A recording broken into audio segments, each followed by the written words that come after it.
Um, Going into week 8 here and, talking about the room, we got the three seniors that are starting for us and giving great leadership and really showing the way for the younger guys. We got the two new starters playing, and you got two or three other guys that could be playing and starting right now. We talk about Dotzler and Mislinski and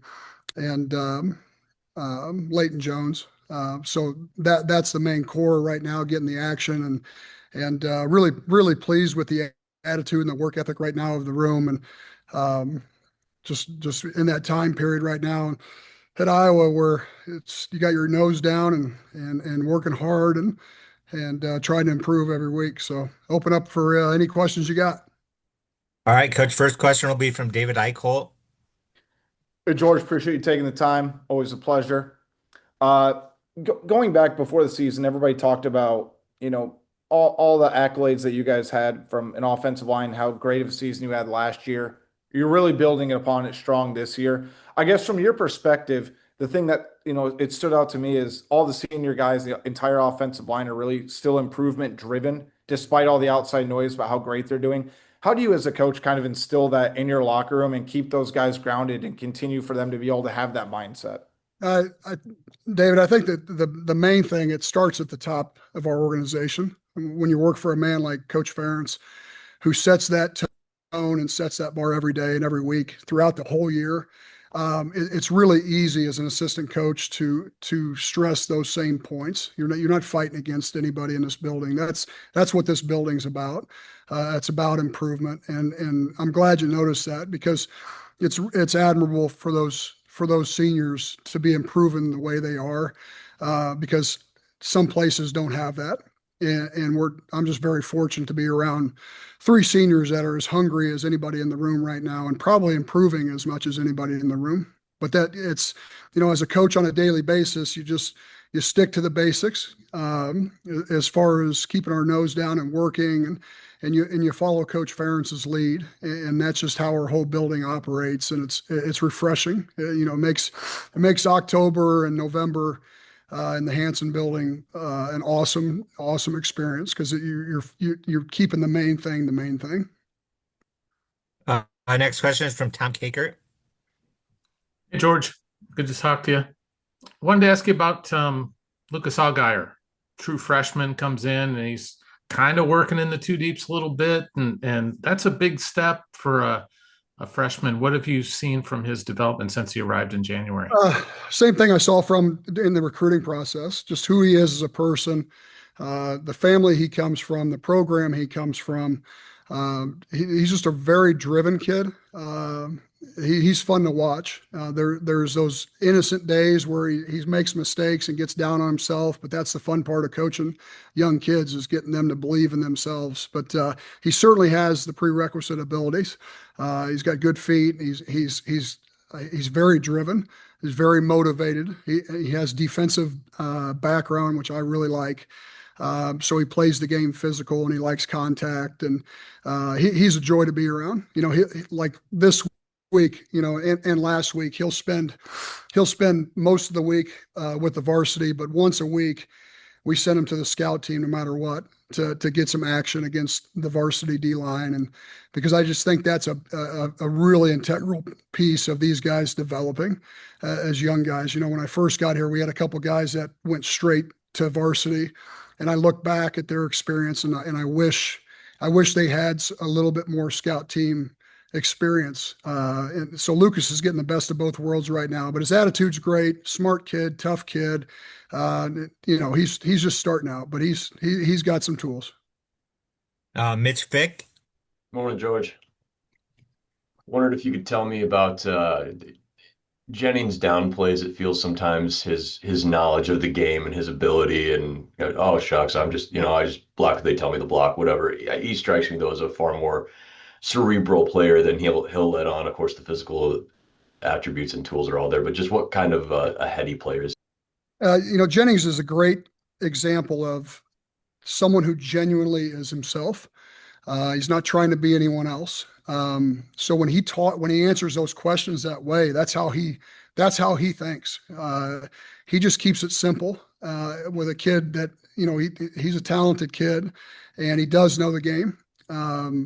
He studies the game. Like going back to fall camp, Mitch. Like some kids are back taking a nap in the dorms, things like that, and I go in the old line room to clean up the boards or put something on the board for the next meeting, and the lights are on and the film's going, and the film's from like 2002, 2004, just name the year, and he's studying tackles from back when.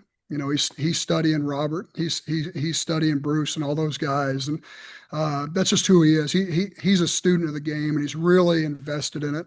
But yeah, he's a little sharper football wise than he may answer. But I don't think he's trying to. I don't think he's trying to be a liar or anything like that. I think he genuinely just tries to keep things simple and in his life in general. And it's really refreshing. It's refreshing to see a kid, and all of our seniors are like that. It's really awesome, where they have some things, that they've achieved, and they have some things ahead of them that are exciting. And he's just being a kid. Chad Leistico. Hey, George, great to see you. Where do you see opportunity in the run game this week against Minnesota? I think it's similar to every week.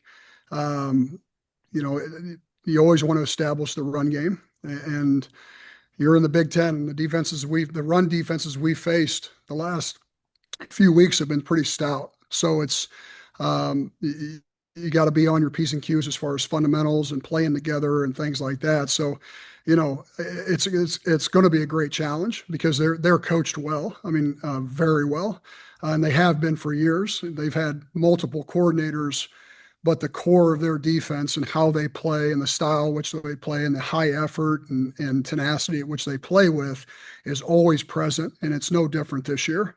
So we're gonna have to play our best for sure. Tyler Tashman. Hey George, hope you're doing well. Just wondering, as you've kind of built this room back up, um, what has that been like from your perspective to see the growing pains and now to be kind of on the other side of it a little bit to where the room is in a really good place. What has that just been like from your perspective to see that journey the room has gone on the last few years? Um, yeah, I mean, this could take hours. Um, it's good. It's good to see. The biggest thing that you realize is that the work is never done. But you look back at some of the growing pains we had a few years ago, and it's done. What you learn, what it reemphasizes, is that it's done with people. It's done with people. It's not done with playbooks. It's not done with plays. It's not done with X's and O's. It's not done with fancy stuff. And it's done with getting the right people together and helping empower those people and build layers up in an offensive line room to where one group can learn from the next group that learns from the next group, and they can mature at the proper pace. But for me, it wasn't something new. I don't know, five of the six jobs that I've taken over my career have been similar situations. Um, so not that it's always the same, but you always kind of go through the steps when you come in and survey the land. When I came in at 21 and surveyed the land and what needed to be done, you kind of know the steps before they happen. You don't know exactly how it's going to go, but you learn to appreciate those steps, and it helps you stay focused as a coach, because the last thing those kids need is a coach that's waffling. The last thing those kids need when you're going through that early adversity is a coach without a spine. You got to stay the course, because we're talking about teenagers and trying to get them to believe the right way and work the right way. And it's very similar chapters of the book that I experienced at Mattoon High School, University of Indianapolis, and Miami, Ohio, and Illinois State was very similar. This one was a little bit more uphill than those other ones, but I think you just learn to appreciate it as you get older as a coach. Because if you don't understand it and appreciate it, you're going to cheat those kids that are going through that process. So I think getting the right people together and having an understanding and a trust together, that's how you get the ball rolling a little bit. And then there comes a day where you have to understand that the work is never done, because the last thing you want to do is go backwards. Not saying you're not going to have a tough play, a tough day. Those happen. This is an imperfect game played by imperfect people, coached by imperfect people. So, but that's part of it too. Helping young kids learn about adversity and how to respond to adversity is probably the biggest piece of being an O-line coach, in my opinion. And I think our kids have done a tremendous job over the last, 3 years, 4 years of understanding that. But it starts with kids. Take the coach out of the equation, take the plays out of the equation. It starts with kids that are willing to stick together and work through things and be aware and have that self-motivation. So then you start thinking about recruiting, how important recruiting is, how important getting kids that have those fibers in their past and knowing who you're recruiting. So it's good, but the work's never done. That's the fun part of this job is as soon as you try to pat yourself on the back, your other hand's going to slap you. So, and those are lessons that young people need to learn too, that you just keep working. And again, that starts at the top here. That's Coach Ferentz to a T. I work for the best, that really understands development and really understands what it takes to get a young kid to an older kid. And sometimes it's time and it's certainly experience. Scott Docterman. George, how are you? Good to see you. I wanted to ask you about Trevor Lauk. And going into the season, it was a pretty competitive situation, and you kind of let him compete through the first part of the first month, and then he really took ownership of it. And not that the other hand is going to slap him or anything here, but I think when you look at the dude he went against, had 4.5 sacks in the playoffs last year and Dennis Sutton. And yet he held him to a whopping 1 tackle the other day. And I kind of, in a couple of years, are we going to look at that game as, hey, he might have arrived that day as a bona fide big time tackle. So can you kind of talk about his trajectory as a player, and then what's his future like at that position and then beyond? Yeah, I think, when we recruited him, he was one of those kids that could play tackle. And if that didn't work out, you could always move him inside a guard. Big physical kid. I coached his high school coach in college at the time. And so I knew a lot about Trev when he was young. So I knew that fiber I was talking about earlier, what makes him up and his family. And so he's always been a competitive kid. He's always been a winner. And I think with him, as he came into college, he's always been confident. He can make a mistake and not go in the tank, which I expect young kids to do a little bit. And that's where the coach comes in. You get them out of the tank. With Trev does a really good job of understanding that failure is a part of success. So when he has a bad play, he can self-correct a little quicker than some young kids. And he was like that as a freshman, in our development work.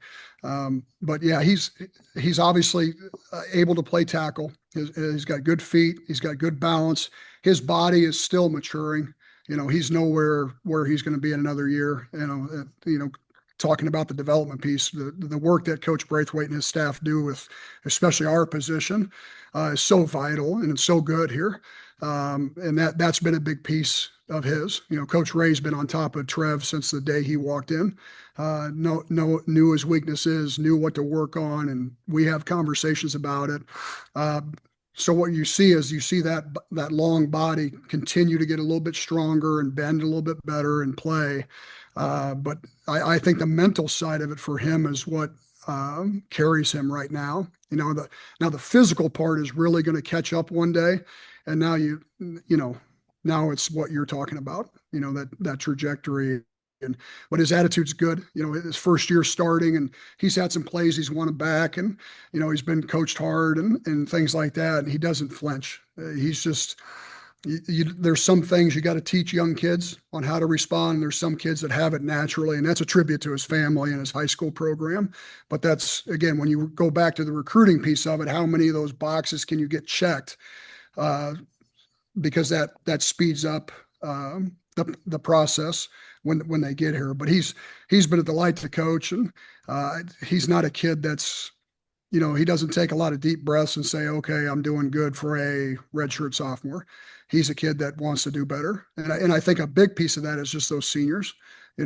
It's hard to be happy about your play in our room when Lojo and Dunk and Bo Stevens are up there dog cussing themselves, and I just think that piece of our room right now is vital for these young kids like Lauk and Leighton and Cannon and Peep and that whole redshirt sophomore class. But yeah, I've been pleased with him, and I think he'll continue to get better. And there'll be bumps in the road as he goes, but couldn't ask anything more from him. All right, Coach, we're going to go 4 more questions. First one is Madison. Hey, hey, Coach, it's great to meet you. Yep. I wanted to ask, with having such a mobile quarterback in Mark Gronowski and having the blend of veteran versus younger players, what has that development been like working with somebody that moves as much as Mark does? And how does that also help in preparation, knowing that Minnesota's coming in having 9 sacks against the last opponent? Yeah, I think when you talk about the the mobility of the quarterback and things like that, it's at the end of the day, we still have to do our job the same. It doesn't make us change how we do our jobs. If it's a run play, we know where he's going. If it's a pass play, we still have to protect his launch point the right way. Then what he does after that, that's his business. But for our room, our focus stays on the job we have to do. As far as the stats and things like that of other teams, it's the Big Ten. These Big Ten third down packages and things like that, and even base rushes and the personnel we play always have a chance to make you look bad if you're not on top of your game. So it's not like one game you clench your teeth harder than the last game, because it's every week. It's every week in this league, and the league continues to get better. And the coaching is so good in our league, and some of the schematics that we see on those situations are awesome, and they're a fun challenge to meet and study. And but when it comes down with the kids, it comes down to the fundamentals and the daily teachings and the drill work. And because at the end of the day, and you're going to go into a game and see different packages. People are going to have surprises for you. Like we went into Penn State last week. They didn't play their base defense hardly all day. We saw 3 new fronts that they hadn't played all year, and that's sometimes a compliment to an offensive line room that they want to try something different against you. But there's a lot of adjustments on the sideline, and you're going to see a lot of in third downs like that every week. Base defense a lot of times stays the same, but third down can get multiple no matter what. Everyone's trying to stay ahead of the curve and throw surprises at you. So what you have to do as an offensive line room is really lean on your base teachings and your fundamentals. And that's what's so important here, because when surprises do happen, or you see something for the first time, which we're going to every week, all right,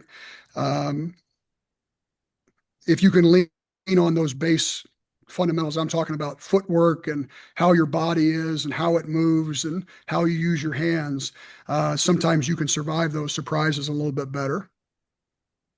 David. George, I mean, I compare your answers now to what you were talking about 2 years ago when you were kind of, to some degree falling on the sword for your guys, and you've been very unapologetic about that and kind of getting to know you a little bit. It seems like this is more than a job to you when it comes to kind of protecting the players that you coach and developing them. I guess I'm just curious to a certain degree, is that accurate? And why do you take it so personally not to just develop guys on the field, but really kind of form bonds? Because I think it's pretty apparent every time we talk with the offensive linemen, they speak glowingly of you, and obviously the feelings very vice versa. Yeah, I think it always rewinds back to why you got into coaching. I have a very specific story why I got into coaching, and it's because of what my coaches did for me when I was young. And I always remember that, and it was very powerful. When people do people do things for you that they don't have to do, but they still do it, and care about you as a person, that affects you, and that's why I got into coaching. I think anybody can coach X's and O's. I've always thought that. I think that the fun part of this job is you build the person up and the player follows, and not everybody believes in that, but that's just how I'm wired, and that's why I enjoy doing what I'm doing, and that's why I love working here because my boss believes in the same thing, and that's a hard fit to find, and it's very gratifying. But as far as having your kids' backs, I don't know any I don't know any other way. Chad? Uh, Mike Mislinski shared on Media Day, I believe, that he intends to come back for a sixth season. Is that your expectation as well? And also, if God forbid something happened, where Logan Jones couldn't play, would he be your center or would that be Pieper? To answer your first part, I try not to have those conversations too much with a kid because these kids are young, and I think you got to give them freedom to waffle a little bit and go through those mental gymnastics of what they want to do for their future. So that's probably a conversation that I will wait with Mike till after the season, to be fair to him. But as far as is he ready to go in if Lojo had to miss a few plays, I have no hesitation there. Peeper's obviously an option there too, but now you're talking about changing two positions, so it's just you have to be calculated about that move and how it affects the other move too. So but I have full faith in Mike Mislinski. I mean, that's a cool story, man. And that kid, the adversity that he's been through, and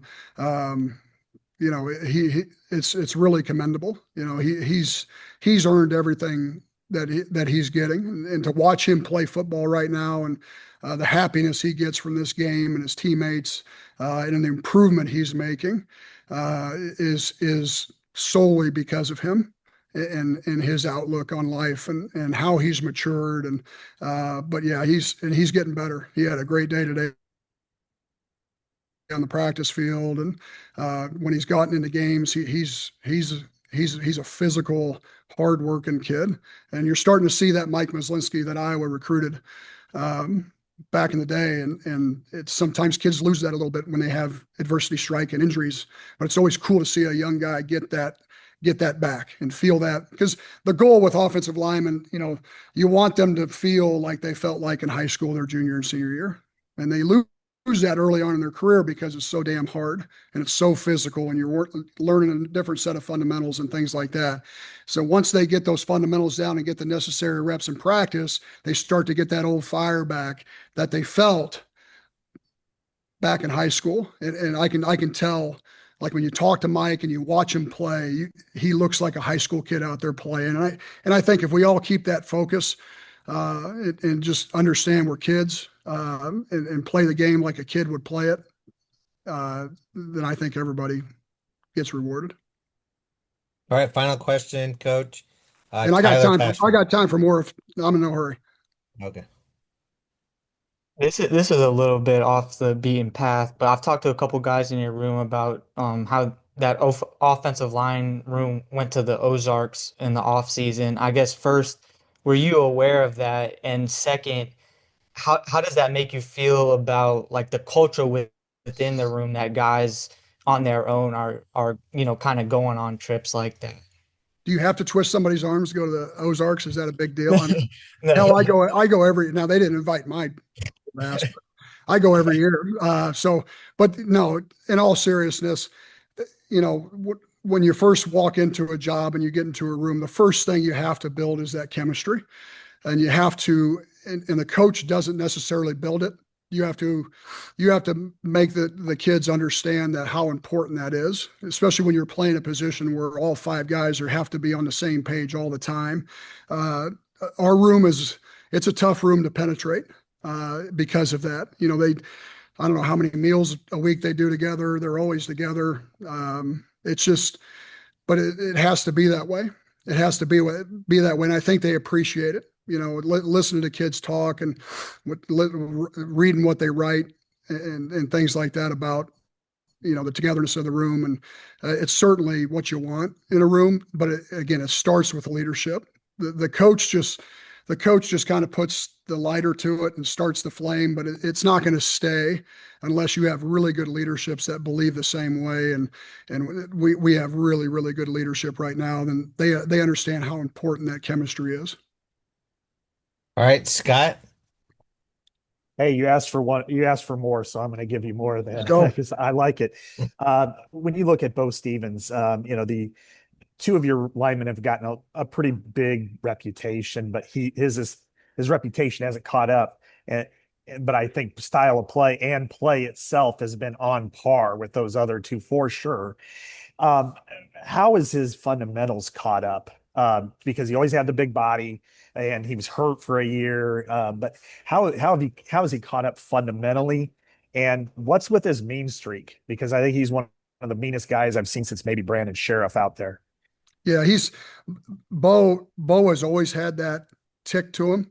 He's always had that fire to him where you can flip a switch, and he likes that part of the game. He's been like that as a freshman since his freshman year. The big thing, Bo's doing a better job of consistently playing with his feet underneath his body, because he's always had the head and heart that wants to go attack everything. But sometimes if the feet aren't following, you can get off balance and it can put you in some precarious situations and basically make your play up and down. And that's what we saw from Bo 2 years ago. And then last year you started to see a little bit more consistency. And then this year it's a rarity as he gets off balance, because when he's playing with his feet underneath him and his hips underneath his pads, he's a powerful kid and he's really smart, and this kid knows the game. And he is certainly talented. All right, I think that'll do it. Thank you for your time this morning, Coach. All right. Appreciate you guys. Have a good one. Thank Thank you. you. Thank you.